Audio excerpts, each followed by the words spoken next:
Times that Keir Starmer, in preparation for the rigours of government, is about to ditch his previous commitment to abolish tuition fees for students in England. And Sir Keir joins us on the line from Salford now. Good morning to you. Good morning. Is that true? We're looking at options, Justin, for how we fund these fees. The current system is unfair. It doesn't really work for students, doesn't work for universities. We need a fairer way of doing this, and we're looking at a number of options. Obviously, we've got to do that against the economic background as it now is. And when we've come up with what we think is the fairest option, we'll then obviously announce that. What the Times quotes a senior party source as saying, at a time when we're being so careful about spending commitments, it's a glaring anomaly that we still haven't moved on from tuition fees. In other words, that you are now going to abandon the pledge to abandon them. That is true, isn't it?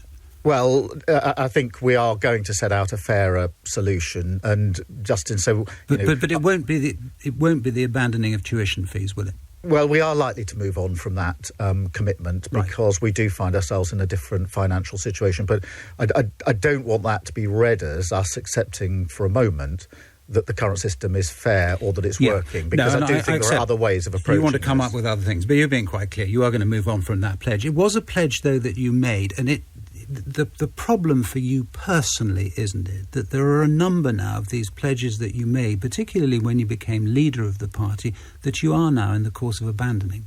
Well, let me take that on head on, because obviously tuition fees is important.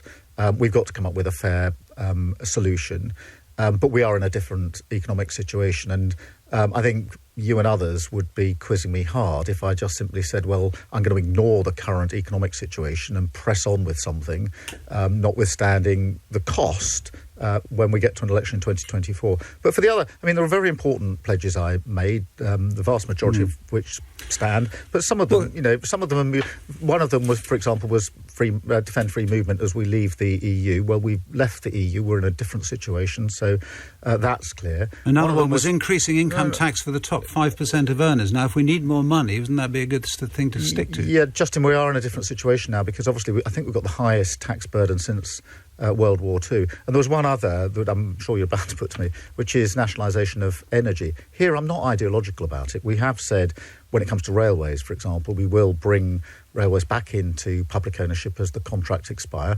We've set up GB Energy, which will be a publicly owned company. But when I looked in the middle of the energy crisis, energy price crisis last year, I asked my team to work out how much it would cost for us to nationalise the energy companies and what benefit there would then be for those that were paying very high bills. And the answer was it cost a lot, but you couldn't really reduce the bills by doing it. So I made a political choice that we wouldn't do that. What about on water when it comes to renationalisation? Because water and sewage have become quite a big deal, haven't they, on doorsteps around the country, people bringing it up as an issue.